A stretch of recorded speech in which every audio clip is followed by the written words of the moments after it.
regardant Christ, je me suis rendu compte que Jésus, depuis son jeune âge, son enfance, l'enfant est né, mais il savait d'où il venait et il savait où il allait. C'est bizarre. Je n'ai jamais vu un homme, un enfant qui te dira d'où il vient. Non. L'enfant naît, il ne sait même pas d'où il vient. Dans le monde, il y a des gens qui croient en la réincarnation. Quelqu'un peut mourir en Chine, il se réincarne ici en France, dans la famille de... Quelle famille on va dire? Il n'y a pas de famille ici. Là. Il n'y a aucune famille où il peut se réincarner ici. Donc, il se réincarne quelque part là-bas. Après, il meurt là-bas. Il va se réincarner donc aux États-Unis ou dans la forêt, il devient un animal. Il peut devenir un chien, une souris, une chauve-souris. Il y a des gens qui croient en ce genre de choses. Vous êtes en train de me comprendre? Oui. Mais nous savons qu'un homme qui naît, il ne sait pas d'où il vient. Il ne sait pas s'il vient de la Chine. Il ne vient même pas de la Chine. Il vient de Dieu. Vous m'entendez ce matin?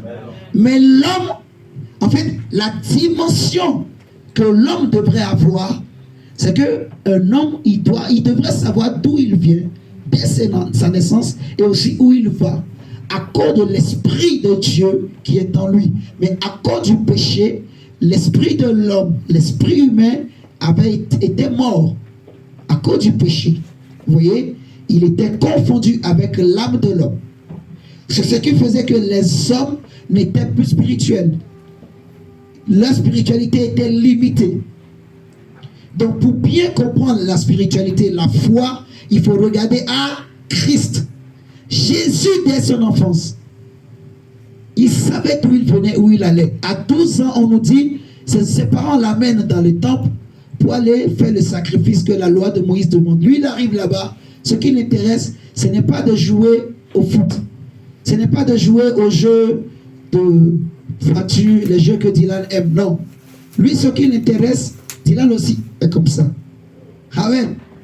C'est d'aller dans les temples. Il appelle les chefs religieux, il les fait asseoir. Il commence par leur poser des questions. En même temps, il leur donne des réponses. Donc les chefs sont étonnés, mais quel est cet enfant-là? Ils le regardent de bas en haut, ils regardent sa taille. Ils le regardent, ils sont dépassés. Mais quel est cet enfant qui connaît les Écritures? Les chefs étaient là devant, mais ils ne savaient pas que cet enfant-là qui était devant eux, en lui habite toute la plénitude de la divinité. Ils savaient pourquoi il était né. Ils savaient qu'il avait une mission. Les parents reviennent, ils disent, Marie dit, mon fils, pourquoi tu nous as fait tant de peine? Il dit, pourquoi vous me cherchez? Ne savez-vous pas que je dois m'occuper des affaires de mon père? À 12 ans. J'insiste, à 12 ans. Je répète, à 12 ans. Il connaissait qu'il devrait faire les affaires de son père. Alléluia. Amen. Il savait d'où il venait. Il connaissait qu'il avait un père. Et son père, ce qui est, ça dépasse, ce n'était pas Joseph. Celui que lui, il appelait son père, c'était Dieu. C'était Dieu. C'était Dieu. Jean-Baptiste arrive. Jean-Baptiste commence à baptiser les gens. Jésus lui aussi vient.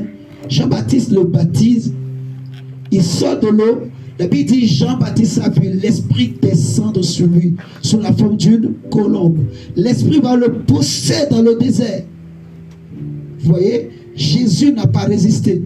Parce qu'il savait pourquoi il était arrivé. Il savait que son temps était arrivé de commencer son ministère. À l'âge de 30 ans, il vient voir Jean pour être baptisé.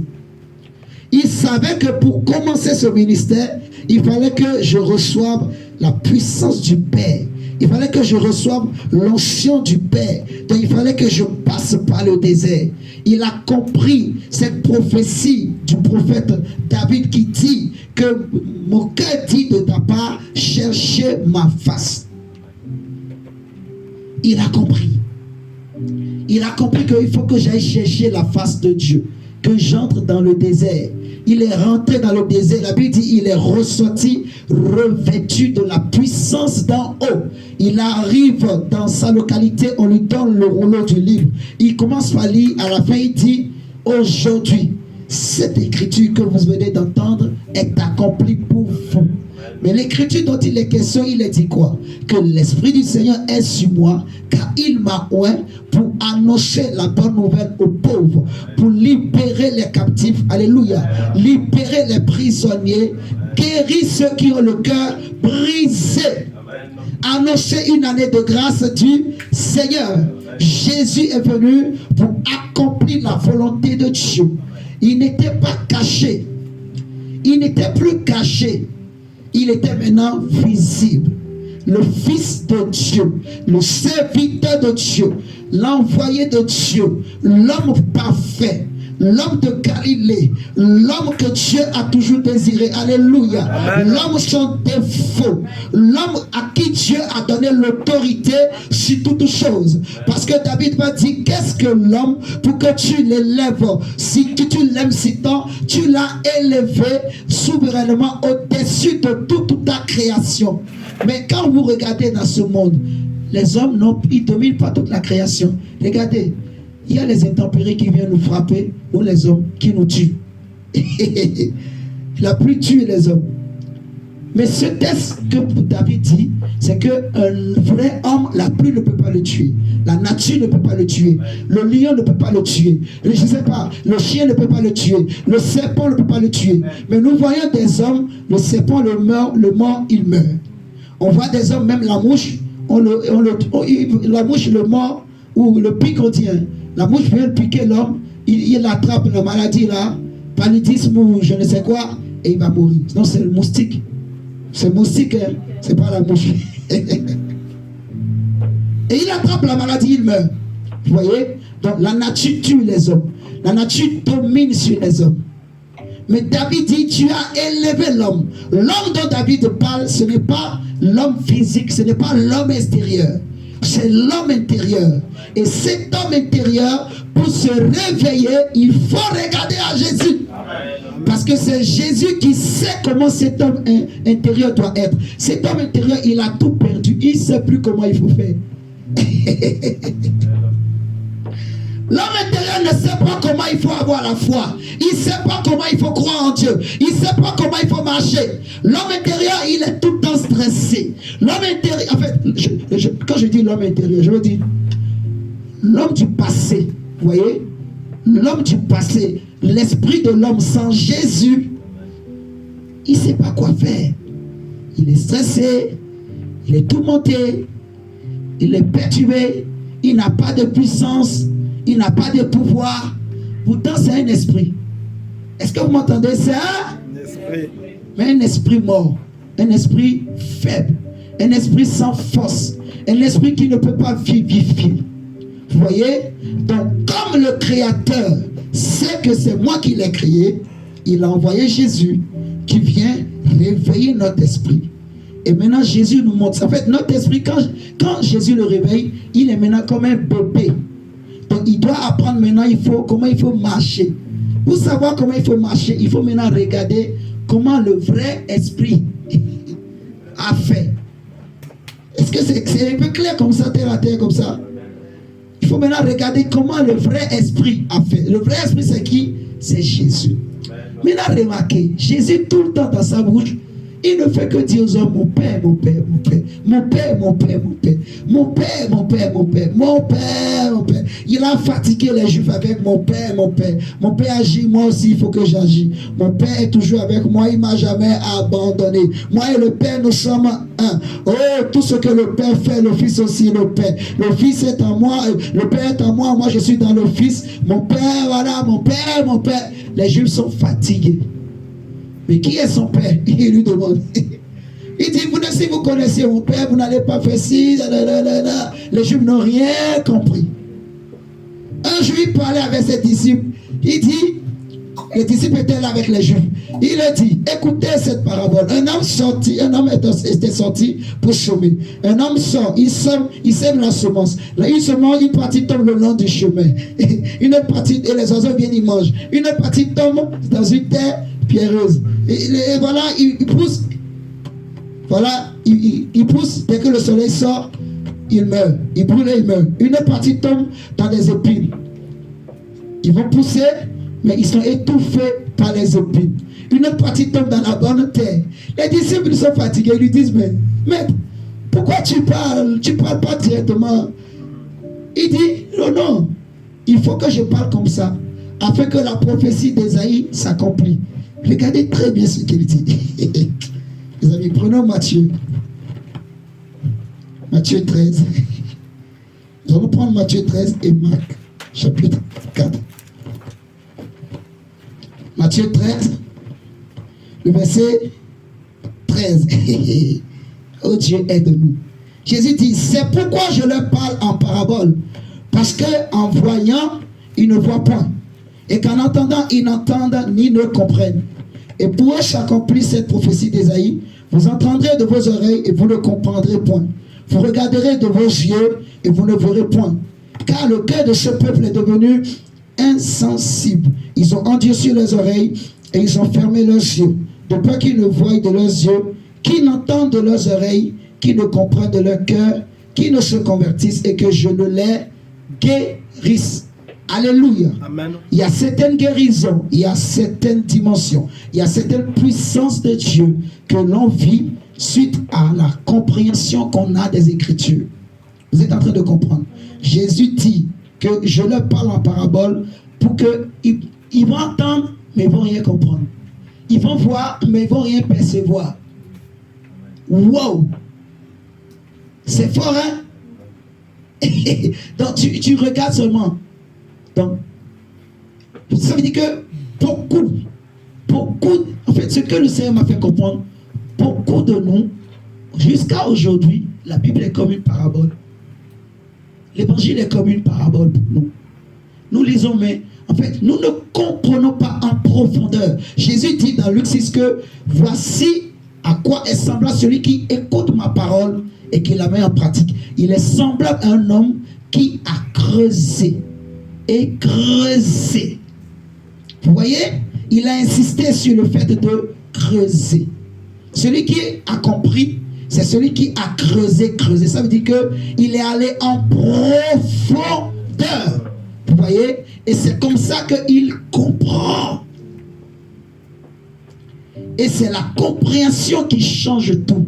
La différence entre deux chrétiens, c'est leur niveau de compréhension des Écritures.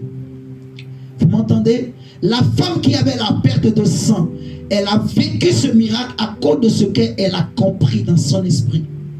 Vous voyez ce que je suis en train de dire? Tout le monde touchait Jésus, mais Jésus n'a jamais dit une fois c'est sorti de moi. Mais pourtant ils étaient aussi guéris. Mais elle, non seulement elle était guérie, mais une force est sortie de Jésus. Au point où Jésus s'est senti faible. Jésus a senti quelque chose a bougé. Je ne sais pas si vous comprenez. Quand Jésus dit une force est sortie, c'est qu'une vie.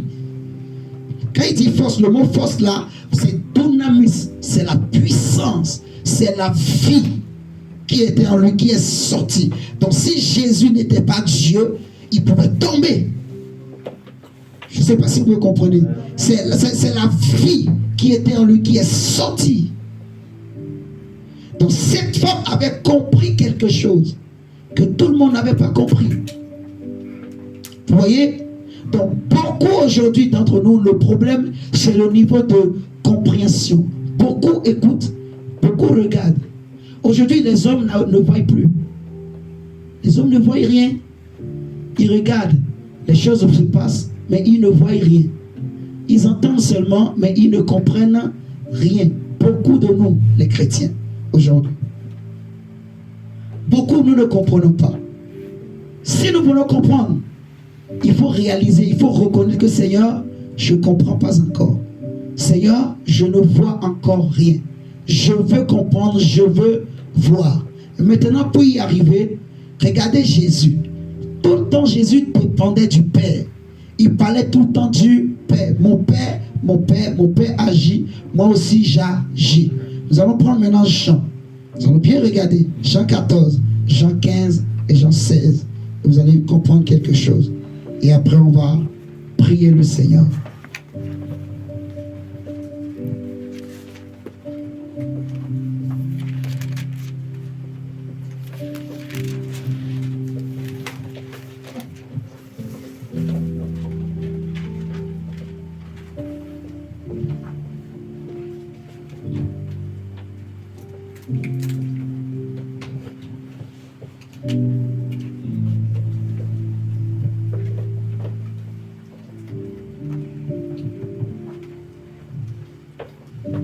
Prenons Jean, d'abord 10.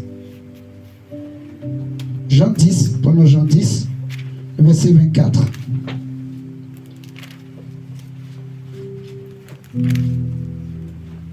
Le Seigneur dit, les Juifs l'entouraient et lui dit, jusqu'à quand tiendras-tu notre esprit en suspense? Si tu es le Christ, dis-le-nous franchement. Écoutez très très bien. Jésus leur répondit, je vous l'ai dit et vous ne croyez pas. Les œuvres que je fais au nom de mon Père rendent témoignage de moi. Mais vous ne croyez pas parce que vous n'êtes pas de mes brebis. Mes brebis entendent ma voix, je les connais et elles me suivent. Je leur donne la vie éternelle et elles ne périront jamais.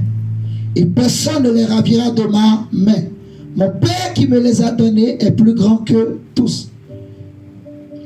Et personne ne peut les ravir de la main de mon Père. Moi et le Père, nous sommes un. Alléluia. Moi et le Père, nous sommes un. Prenons le verset 38. Jésus dit, même le verset 37, si je ne fais pas les œuvres de mon Père, ne me croyez pas. Mais si je les fais, quand même vous ne me croyez point, croyez à ces œuvres, afin que vous sachiez et reconnaissiez que le Père est en moi et que je suis dans le Père. Alléluia. Prenons Jean 14. Jean 14, le verset 10. La Bible nous dit, ne crois-tu pas que je suis dans le Père et que le Père est en moi? Les paroles que je vous dis, je ne les dis pas de moi-même. Alléluia. Et le Père qui demeure en moi, c'est lui qui fait les œuvres. Il a dit aux Juifs que je suis dans le Père et le Père est en moi. Le Père et moi, nous sommes un. Jusque-là, c'était pas trop clair. Il a dit, si vous ne voulez pas me croire, croyez au moins à cause des œuvres que le Père fait au travers de moi. Il parle des œuvres. Tu m'entends, ma soeur? Comme il parle des œuvres. Les œuvres de qui? Du Père. Il dit que c'est le Père qui fait les œuvres. C'est le Père qui parle en moi. Alléluia. Ici, on lui pose la question. Nous ne savons pas. Bon, regardez le verset 8. Peut-être on est allé trop vite. Le verset 8, c'est Philippe qui lui dit, Seigneur, montre-nous le Père. Cela nous suffit. Montre-nous le Père. Parce que tu as trop parlé du Père. Les disciples ont compris que, en fait, le Père, c'est Dieu. Celui que Jésus appelle tout le temps le Père, c'est Dieu. Alléluia. C'est Dieu. Alors ils vont lui dire, montre-nous le Père. Cela nous suffit. Et c'est là Jésus leur répond que cela fait longtemps que je suis avec vous, tu ne m'as pas connu, Philippe. Ne crois-tu pas que je suis dans le Père et que le Père est en moi?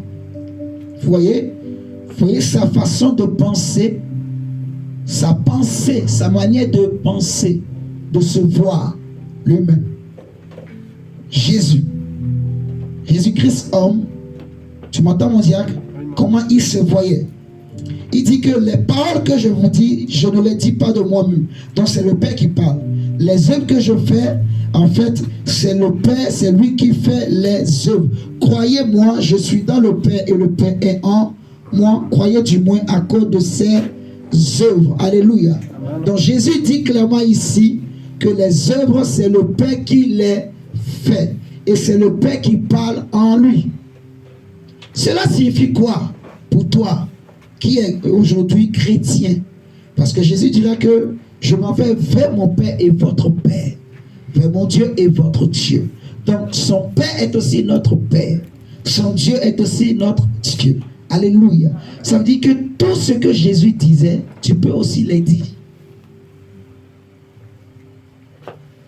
Est-ce que c'est clair pour quelqu'un ce matin? Tout ce que Jésus disait là aux Juifs, toi aussi, tu peux parler comme ça. Est-ce que quelqu'un... Tu peux aussi devenir fou comme Jésus. Si les gens t'énervent, tu leur dis, c'est parce que vous ne connaissez pas mon Père. Si vous connaissiez mon Père, vous n'alliez pas me parler comme ça. Alléluia. Amen. Tous ceux qui connaissent mon Père viendront à moi. C'est compliqué, hein? Ou c'est facile? C'est la foi. Le Père est en moi et je suis dans le Père. En fait, Jésus aimait tellement le Père. Il voulait absolument que les disciples comprennent que le Père existe et qu'il est réel et qu'il l'aime. Qu'ils sachent que le Père les aime. Et je veux dire à quelqu'un ce matin que le Père est réel. Amen. Alléluia. Amen. Ce matin, j'étais en train de prier. Et quand le Saint-Esprit m'a enseigné ses profondeurs, je commençais par prier. Le diable est venu pour vouloir me tenter. Vous voyez? Donc pour que je commence pas à adorer seulement le Père. Donc que je commence pas à mettre Jésus au niveau de Jésus n'est rien. Quand j'ai compris ça, j'ai pris autorité, comme Jésus a fait dans Matthieu 4. Il a dit, arrière de moi, Satan. J'ai dit à Satan, arrière de moi. Car tes pensées, comme il a dit à Pierre, ne sont pas les pensées de Dieu. Je l'ai chassé. Quand je l'ai chassé, là maintenant le Saint-Esprit me parle pour me dire clairement que la vraie divinité, ce n'est pas seulement Jésus-Christ seul. Je répète, la vraie divinité, le vrai Dieu, ce n'est pas seulement Jésus seul. Le vrai Dieu, ce n'est pas seulement le Saint-Esprit seul. Celui dont tu as besoin, c'est le vrai Dieu. Mais le vrai Dieu, c'est à la fois le Père, le Fils et le Saint-Esprit. Et tu dois être conscient des trois. C'est un seul Dieu, mais qui se manifeste en ces trois formes. Qui me comprend? Il y a le Père et chacun d'eux a son rôle. Jésus insistait toujours, tout le temps, il disait aux Juifs, celui qui fait les œuvres, ce n'est pas moi. C'est le Père qui est en moi. Donc celui qui guérit, c'est le Père au travers du Fils.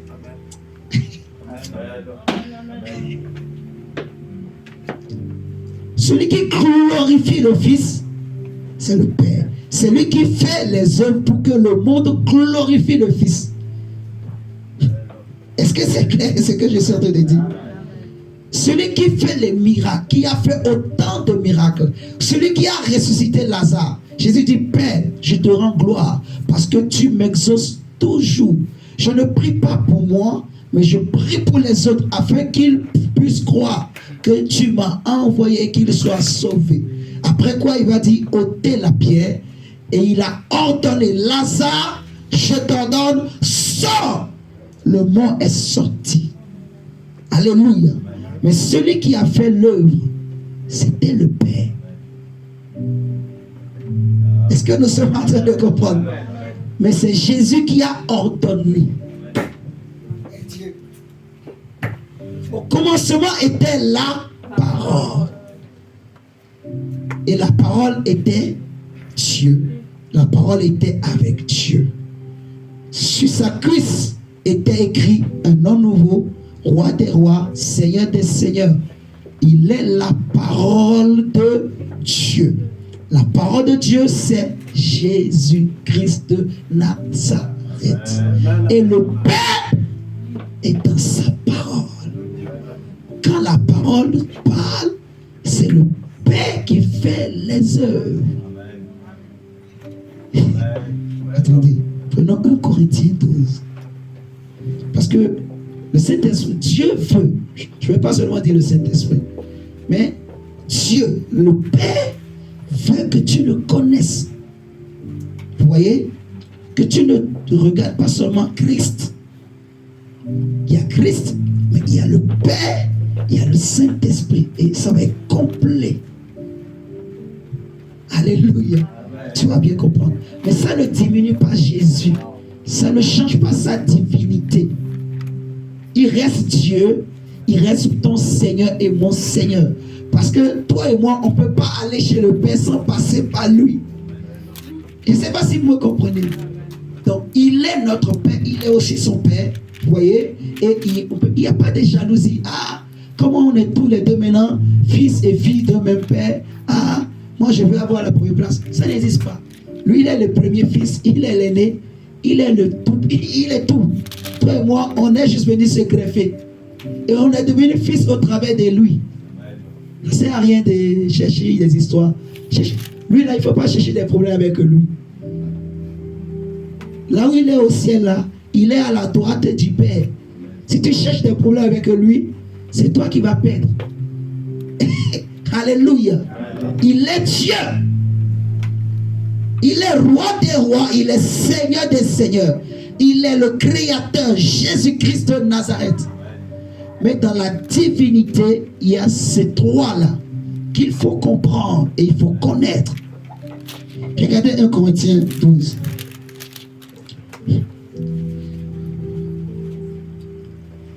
Oh Saint-Esprit.